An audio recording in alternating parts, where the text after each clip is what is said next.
Abra em Jonas, capítulo de número 4. Jonas, capítulo de número 4. Nós vamos ler alguns versículos da palavra de Deus. Jonas, capítulo de número 4.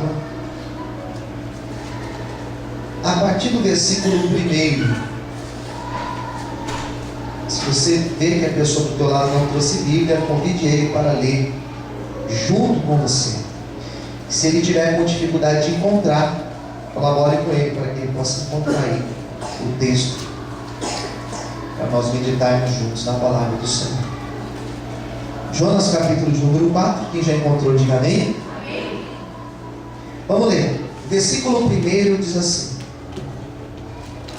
Mas desgostou-se Jonas extremamente disso e ficou todo ressentido.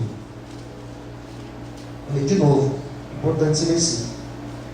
Mas desgostou-se Jonas extremamente disso e ficou todo ressentido. 2. E orou ao Senhor e disse: Ah, Senhor, não foi isso que eu disse estando ainda na minha terra? Por isso me preveni, fugindo para Tarsis, pois sabia que és Deus. E nós temos algumas características sobre Deus. És Deus piedoso, misericordioso, longânimo e grande em benignidade, e que te arrependes do mal. Peço-te, pois, ao Senhor, olha o que ele pede agora: tira-me a minha vida, porque melhor me é morrer do que viver. E disse o Senhor: é razoável esse teu ressentimento? Pergunta que Deus fez a ele. Então Jonas saiu da cidade, assentou-se ao oriente da cidade, e ali fez uma cabana, e assentou-se debaixo dela à sombra, até ver o que aconteceria à cidade. E fez o Senhor Deus nascer uma aboboreira, que subiu por cima de Jonas, para que fizesse sombra sobre a sua cabeça, a fim de o livrar do seu enfado. Jonas se alegrou em extremo por causa da aboboreira. Mas Deus enviou um bicho no dia seguinte, ao subir da alva, o qual feriu a aboboreira, e esta se secou. E aconteceu que, aparecendo o sol, Deus mandou um vento calmoso, oriental, e o sol feriu a cabeça de Jonas, e ele desmaiou, e desejou com toda a sua alma morrer, dizendo: melhor me é morrer do que viver. Então disse Deus a Jonas: é acaso razoável que assim te enfades por causa da aboboreira? E ele disse: é justo que me enfades, a ponto de desejar a morte. E disse o Senhor: tivesse compaixão da aboboreira, na qual não trabalhaste, nem a fizeste crescer, que em uma noite nasceu e em uma noite cresceu? E eu não hei de ter compaixão da grande cidade de Nínive, em que estão mais de 120 mil homens, que não sabem discernir entre sua mão direita e sua mão esquerda, e também muitos animais. Todos digam amém. Amém. Vamos fechar os olhos, fazer uma oração. Soberano Deus, eterno Pai, eu oro nesta noite junto com a igreja, e a minha oração, Senhor, é que o Senhor possa me capacitar para que, através dessa palavra que agora vou ministrar para a igreja, que não seja simplesmente o meu conhecimento, mas que possa ser a graça e a unção do Teu Espírito Santo. Tenha misericórdia das nossas vidas, ó Senhor. Revela o profundo aos nossos corações, é o que nós te pedimos e te agradecemos, em nome de Jesus. Amém. E graças a Deus. Vamos aplaudir ao Senhor com muita alegria, muita graça. Amém.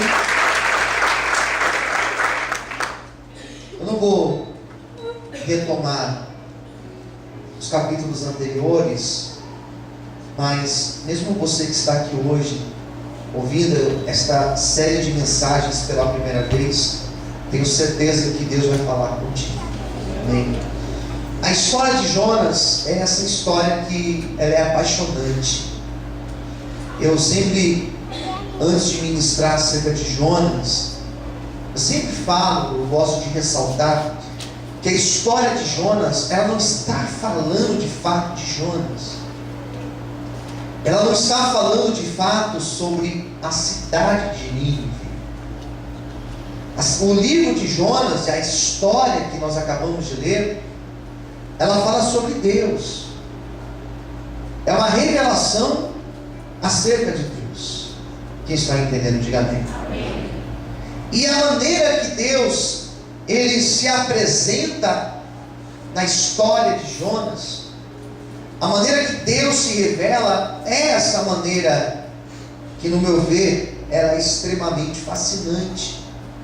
É interessante como Deus, ele vai trabalhar, ele vai se mostrar para Jonas, se mostrar aos moradores de Nínive. É interessante, porque nessa época, a concepção que as pessoas tinham acerca de Deus, era que Deus era um Deus fechado, um Deus restrito, um Deus que só tinha olhos para os judeus.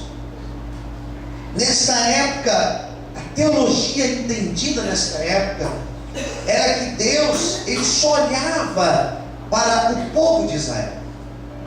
E agora nós temos na história de Jonas uma maneira surpreendente de ver Deus, porque Deus agora, ele não é um Deus apenas de Israel, ou de um povo restrito, ou de um grupo de pessoas. A intenção de Deus no livro de Jonas é também se revelar para uma nação estrangeira, onde os homens daquela nação, onde as mulheres daquela nação eram pessoas que nunca, talvez, tinham ouvido falar sobre Deus.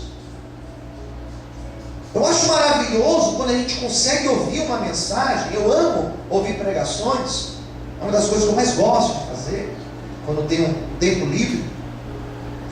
É tão maravilhoso quando você ouve uma pregação que ela, ao invés de construir muros, ela derruba muros.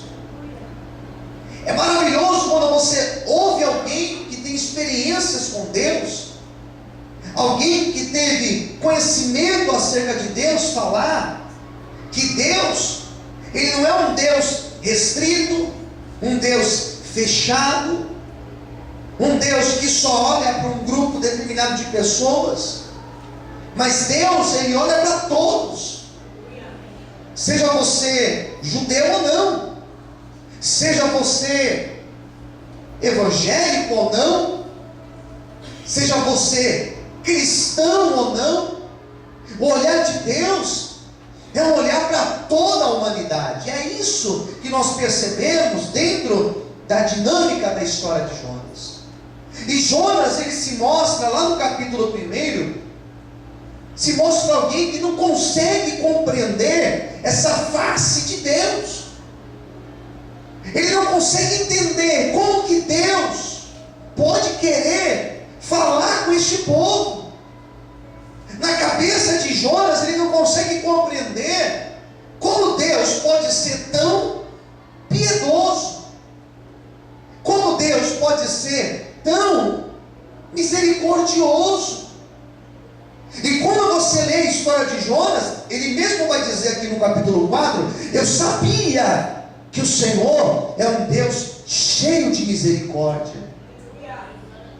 Nesta noite, eu poderia pregar qualquer tipo de mensagem, eu poderia apresentar para vocês aqui uma imagem de um Deus muito cruel, um Deus vingativo, um Deus punidor, mas nessa noite, eu quero apresentar para você Um Deus que é um Deus cheio de misericórdia, um Deus que é cheio de compaixão, um Deus que é cheio de amor, um Deus que quando olha para mim e para você, Ele não olha com aquele olhar duro. Deus não olha para mim e para você com aquele semblante pesado. Não, quando Deus olha para mim e para você, Ele olha com o olhar de quem está apaixonado, Ele olha com o olhar de amor, Ele olha com o olhar de compaixão. É esse Deus que eu anuncio para vocês nessa noite. Aleluia!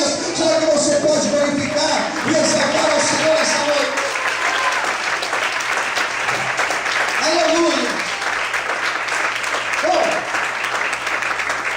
Bom, mas eu tenho que falar um pouco de Jonas aqui. Cada dia eu falei um pouco sobre ele. No capítulo 1 eu falei que ele era muito teimoso, muito cabeça dura. No capítulo 2 eu falei que Jonas ele muda de postura, ele muda de atitude. Quem entendeu, diga amém. Amém. Fala assim para o irmão do lado: coisa boa é mudar de atitude. É bom, irmãos. Não, eu não mudo. Você está perdendo tempo. É bom quando você muda. Nada melhor do que você mudar, queridos. Nada melhor do que... Já mudou os móveis de lugar da tua casa? Parece que está numa casa nova. Você trocar os móveis, então, é mais gostoso ainda.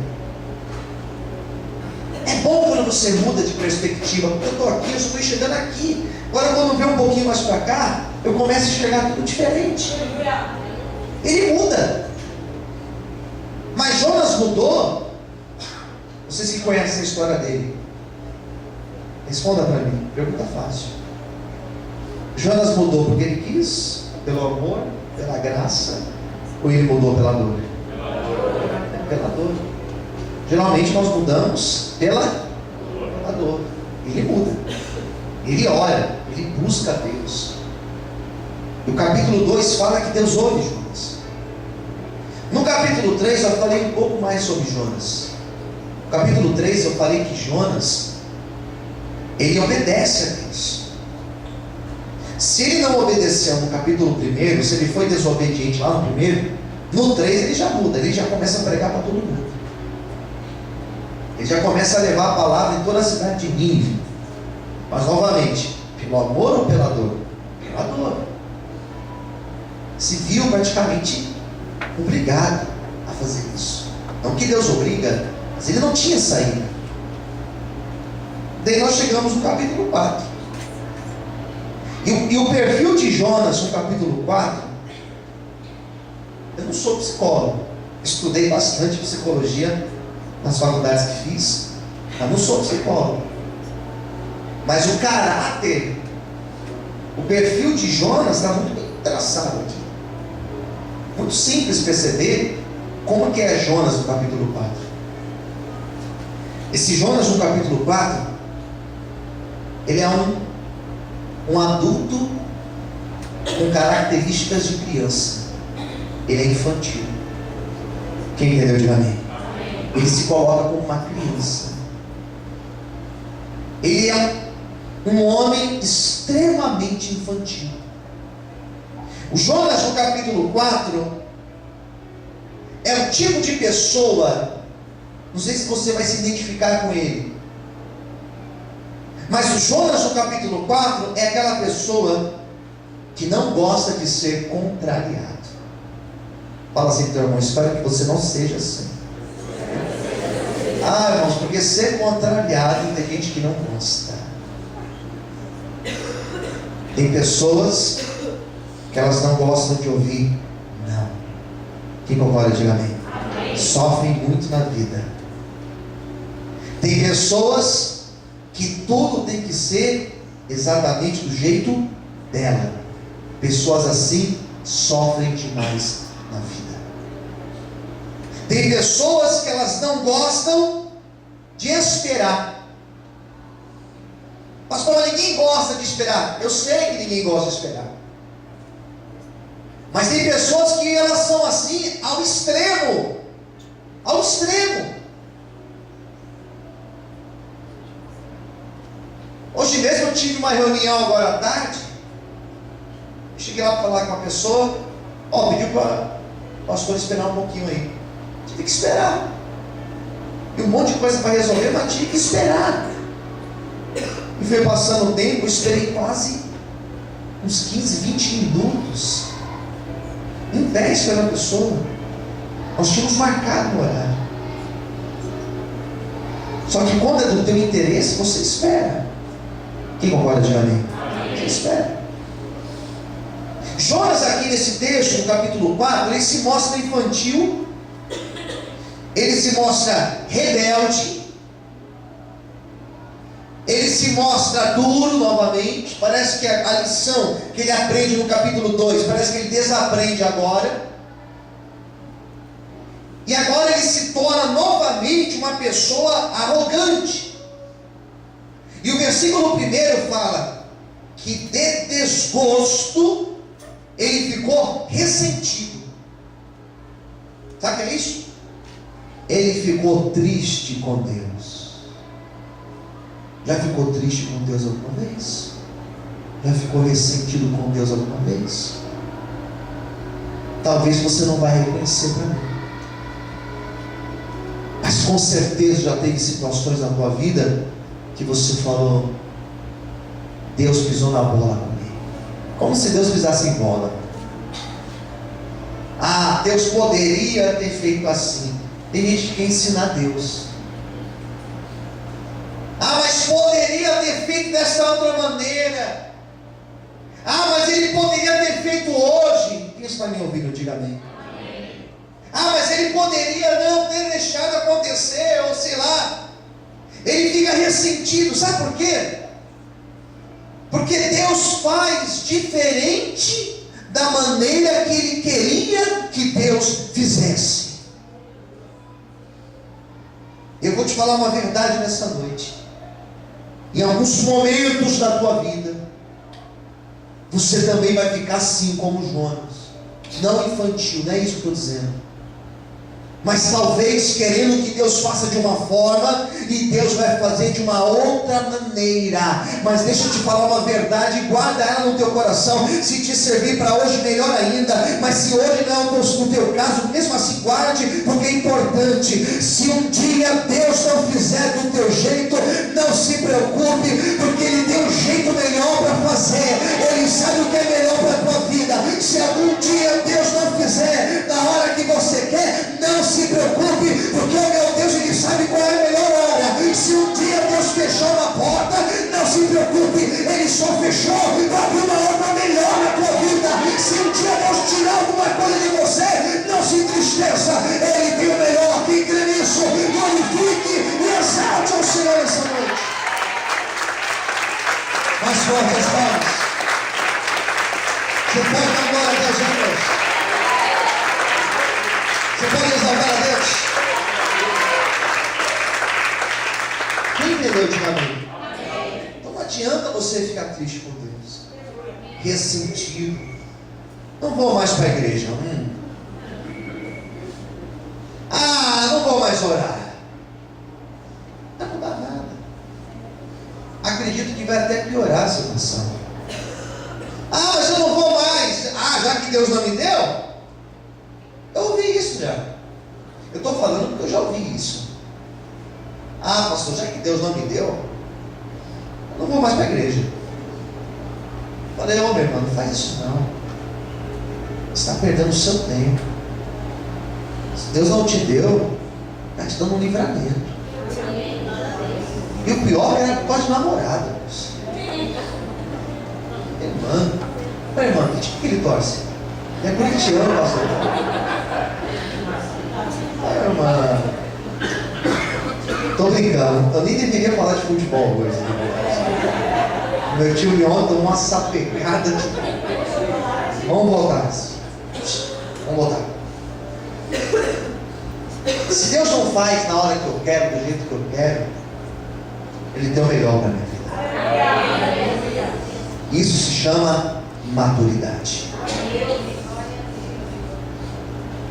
O teu filho, quando pede algo fora de hora, você fala não para ele, ele não sabe a hora certa. Então você, como pai, como mãe responsável, você sabe a hora certa.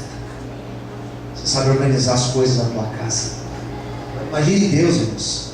Você acha que Deus não sabe a hora certa de abençoar as nossas vidas? Quem está entendendo também?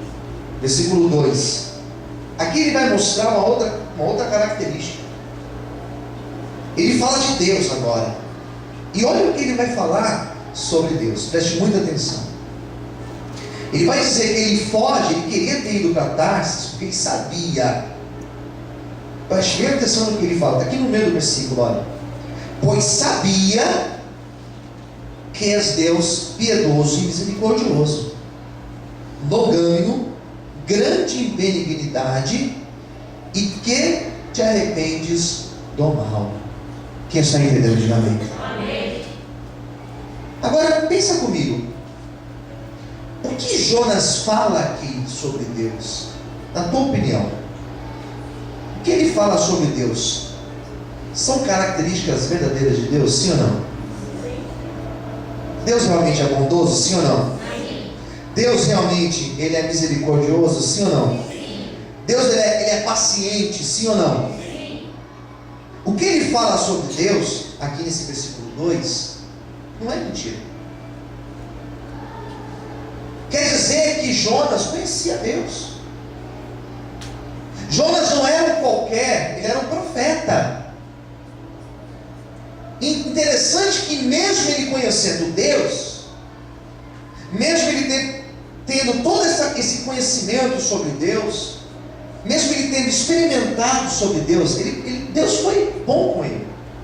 Deus livrou ele, Deus guardou ele, Deus teve misericórdia, Deus deu uma nova chance para ele. Mesmo ele tendo toda essa experiência com Deus, teve um momento que isso não serviu.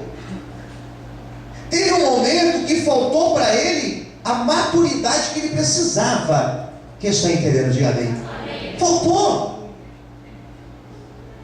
Por isso que não importa se a pessoa está na igreja há 10 anos. Por isso que pouco importa se a pessoa está na igreja há 20 anos, se é um obreiro ou se é um pastor. Eu estou pregando isso e eu estou sujeito a ter um plano meu frustrado. Eu estou sujeito a me decepcionar em algum momento e começar a pensar que Deus não está me vendo, por exemplo. Na nossa caminhada cristã, nós estamos sujeitos a dar essas tropeçadas como Jonas deu. Só que mesmo assim, Deus vai continuar sendo amor, misericórdia, compaixão e cheio de paciência com você. E se hoje eu estou aqui, se hoje eu estou em cima desse altar, se hoje você está aqui, é porque Deus tem sido paciente, amém? É porque Deus tem sido bom e é porque a misericórdia dele alcançou a nossa vida primeiro. Quantos podem aplaudir esse Deus e exaltar o Senhor em forte, aleluia? Consegue dar uma glória a Deus, então? Amém, queridos? Vamos conhecer um pouquinho mais sobre Jonas. Vamos lá. 6. Diz a Bíblia que ele sobe numa montanha bem alta, fora da cidade. Ele senta.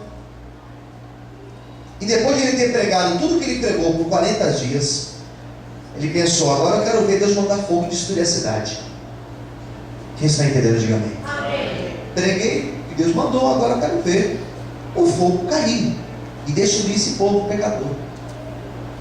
Ele sobe na montanha para ver de camarote a destruição de Nínive. E o texto vai dizer que quando ele sobe lá na montanha, lá em cima, diz a Bíblia que Deus fez uma bolboreira crescer onde ele estava sentado. Preste muita atenção nesse detalhe. Ele estava sentado debaixo de um sol, e de uma maneira milagrosa a bolboreira cresceu e fez sombra em cima dele. Quando ele percebeu aquela sombra, ele olhou para cima: ué, essa bolboreira não estava aqui. Foi Deus que fez crescer. Quem entendeu? Diga amém. Ele sentou debaixo daquela sombra acontecendo. E as horas foram passando. E ele então começa a sentir sono. Porque esperar demais dá sono. Quem concorda, diga amém? Até sono. Ele começa a cochilar, a pescar. Ele dorme. E quando ele desperta no outro dia, que já era outro dia, o sol estava muito forte em cima dele. Muito forte. E a cabeça dele estava como que rachando no sol. E ele olhou, cadê aquela boboreira? Quando ele olhou para a boboreira, o texto vai dizer que durante a noite Deus enviou um bicho nela, que comeu, que fez um mal para ela, que ela morre. Então quando ele acorda, já não tinha mais sombra sobre ele. Quem entendeu, diga amém? E quando ele viu aquela boboreira, irmãos, morta, quando ele viu aquela boboreira morta, ele quis morrer por causa daquela boboreira. Parece loucura. Como pode? Ele quis morrer, não sou eu que estou dizendo, é o texto bíblico. Olha só o 7. Eu falei 6, né? Fez o Senhor Deus nascer uma boboreira que subiu por cima de Jonas, para que fizesse sombra sobre a sua cabeça, a fim de o livrar do infarto. Por causa da boboreira, olha o que aconteceu. Se alegrou em extremo. Olha o 7. Mas Deus enviou um bicho no dia seguinte, ao subir da alva, o qual feriu a boboreira, e esta se secou. E aconteceu que, aparecendo o sol, que mandou um vento calmoso oriental, e o sol feriu a cabeça de Jonas, ele desmaiou e desejou com toda a sua alma, que diz aí? Morrer. Dizendo, olha o que ele fala: melhor me é morrer do que viver. Jonas quis morrer por causa daquela abóbora, irmãos. Quem entendeu, diga amém. Ele pegou um amor tão grande por aquela boboreira, que ele falou: Deus me mata, não suporto viver sem a minha boboreira. Parece um povo que eu conheço, não consegue viver sem a abóbora, né? Ele ficou apegado. Parece algo tão pequeno. Quem concorda, diga amém. Isso é suficiente para a pessoa pedir a morte. Jonas se mostrou alguém apegado a coisas insignificantes. Às vezes a pessoa está quase morrendo na vida, sem alegria, triste, por causa de abóboras, por causa de coisas pequenas, que um dia surgiu na tua vida, daqui a pouco não tem mais, e a pessoa quer morrer, a pessoa quer desistir de tudo por causa disso. Jonas é o retrato daquela pessoa que quer desistir, e no meu ver, ele não tinha motivo para desistir, então ele estava procurando motivos. Quem está entendendo, diga amém. Pode ser que hoje você tenha um motivo razoável. Pode ser que hoje algo sério esteja acontecendo na tua vida. Pode ser que hoje o teu problema de desemprego não é um simples problema de desemprego. Talvez as coisas tenham faltado para você. Talvez a tua luta não é uma dor de cabeça, uma dor de garganta que você está sentindo. Talvez é um problema sério de saúde na tua vida ou na tua casa. Tenha você motivos grandes ou pequenos ou médios, não importa. O que eu quero dizer para você nessa noite, que nada pode servir de justificativa para você querer morrer, desistir da vida e principalmente desistir de Deus. Pode ser que hoje você quer jogar tudo para o alto por causa de pequenas coisas, por causa de uma boboreira na tua vida, mas não faça isso, porque Deus, Ele tem projetos grandes para você. Quem crê nisso, aplauda e glorifica a Deus nessa noite, em nome de Jesus. Você pode aplaudir a Deus? Amém, queridos? Você vê que ele fica feliz por causa da abóbora, por causa da boboreira. Ele não estava feliz porque as vidas iam se convertir ao Senhor. Quem entendeu, diga amém. Pergunte para quem estiver perto de você: qual que é o motivo verdadeiro da tua alegria? Qual que é? Hein? Qual é o motivo da tua alegria? São coisas fugazes, pequenas. Isso passa. Essas coisas passam. A última ideia que eu quero destacar aqui nessa noite é fazer uma oração muito séria por você. Agora vai ter a fala de Deus. Olha o que Deus fala para Jonas. É lindo. Eu quero que você preste atenção. Capítulo 4, versículo 10 e versículo 11. Posso ler? Está aberto aí, amém? Olha só o que Deus fala para ele. E disse o Senhor: tiveste compaixão da borboleira, na qual não trabalhaste, nem a fizeste crescer, que em uma noite nasceu, em uma noite pereceu. E não hei de eu ter compaixão da grande cidade de Nínive, em que estão mais de 120.000 homens, que não sabem discernir entre a sua mão direita e a sua mão esquerda, também muitos animais. Não tem mais nada da história. Você vê que a história para aqui. Você vê que a história para aqui. A lição que Deus deixou para Jonas e deixa para mim e para você nessa noite é que Deus verdadeiramente Ele tinha um propósito naquele povo. E a falta de maturidade de Jonas, a postura rebelde dele, mesmo assim, não impediu de Deus fazer uma linda obra na vida deste povo. A cidade foi destruída, pastor? Não. O que aconteceu com Jonas depois? Nós não sabemos. Mas o que ficou muito explícito nessa história, muito claro nessa história, é que a face de Deus no livro de Jonas é de um Deus que ama. E ama principalmente aquele que está perdido.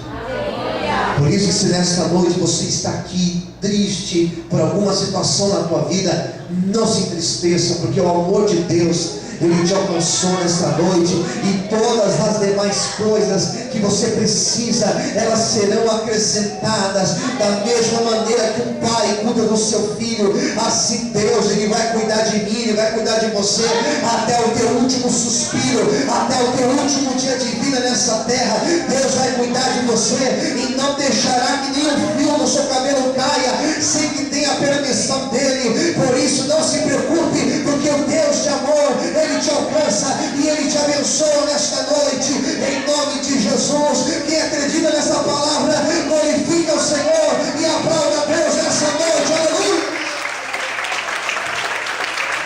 Você pode aplaudir a Deus? Amém, queridos? Eu amo esse texto aqui, irmãos, eu amo. Que esse texto mostra que o Deus que nós servimos, independente da opinião das pessoas, Ele te ama de forma incondicional. Fala para quem está ao seu lado: Deus, Ele te ama de maneira incondicional. Posso ouvir amém? Quem acredita nisso, dá uma glória a Deus. Que Deus te abençoe com esta palavra. Essa palavra te sirva de motivação para você prosseguir nessa noite.